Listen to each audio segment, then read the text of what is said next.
to hell with your AIDS.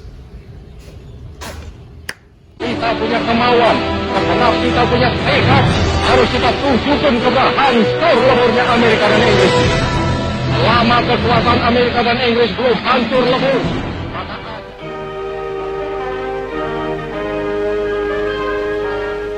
Di Gedung Putih, Presiden Eisenhower menantikan kedatangan tamu beliau. Kepada Presiden Soekarno dinyatakan oleh beliau bahwa rakyat Amerika menaruh perhatian besar terhadap usaha-usaha pembangunan Indonesia.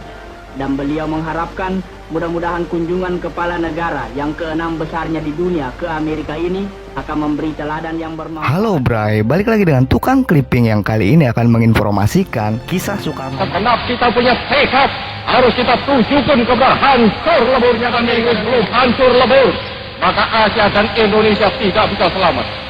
Karena itu, semboyan kita sekarang ini ialah hancurkan kekuasaan Amerika, hancurkan kekuasaan Inggris. Amerika kita setrika, Inggris kita linggis. Bagi rakyatnya.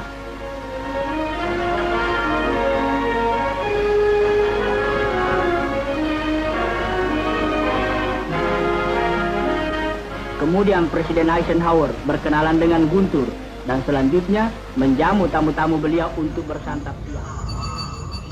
Coach. Coba deh, lihat deh. Ini kenapa ya? Presiden Soekarno kok di sini marah-marah banget? Oh, jadi di video yang kamu nonton ini, di sini tuh Soekarno marah-marah karena hubungan antara Indonesia sama Amerika saat itu mulai merenggang semenjak Presiden Johnson naik tahta jadi presiden. Nah, hal ini tetap terjadi karena waktu itu si Amerika itu mendukung Malaysia. Seperti yang kita tahu kan, waktu itu Indonesia sama Malaysia ada konflik nih. Karena Malaysia itu ingin membentuk negara federasi. Nah, di sana Amerika mendukung Malaysianya. Hal ini juga diperkeruh saat si Indonesia ngirim undangan nih ke Amerika, tapi Amerika nggak dateng. Karena itu makanya Soekarno itu terlihat marah, karena marah dan emosi ini yang membuat Soekarno menyuarakan "Go to hell with your AIDS" seperti yang kamu tonton. Gitu. Kalau nggak salah yang Indonesia jadi keluar dari PBB itu kan? Iya, itu termasuk juga tahu. Sama yang waktu ada aksi massa anti Amerika? Iya, benar. Tapi ya, itu kan emosi. Iya. Emang boleh pemerintahan itu pakai emosi? Gak profesionalitas banget dong. Nah, kamu nggak tahu nih, emosi itu kan merupakan bagian dari psikologi manusia, yang mana emosi ini dapat mempengaruhi pola tindakan dan pikiran dari manusia. Seperti yang kita tahu, Presiden Soekarno sebagai pemimpin Indonesia itu merupakan manusia juga kan. Nah, yang mana emosi ini juga mempengaruhi proses pengambilan keputusan dari pimpinan negara, yang mana hal ini juga termasuk ke dalam aspek non-rasional yang berdasar pada sifat dasar manusia, tahu gitu kan. Oke. Kalau emosi itu dikatakan sebagai non-rasional, sifat dasar manusia, berarti masuk mazhab realis bukan sih? Iya, bener banget itu. Nah, emosi ini juga nggak langsung terlibat gitu tau ke diri kita. Nah, ada 4 tahapannya itu. Yang pertama itu ada identifikasi sebagai bagian dari suatu kelompok. Yang kedua itu melibatkan penilaian situasi terhadap suatu situasi tertentu. Yang ketiga itu mengikuti generasi emosi antar kelompok. Yang keempat itu terjemahan dari reaksi emosi ke dalam tindakan dari suatu kelompok tersebut. Kok kamu tahu banyak sih? Di sini aku jadi kelihatan gak pintar gitu ya.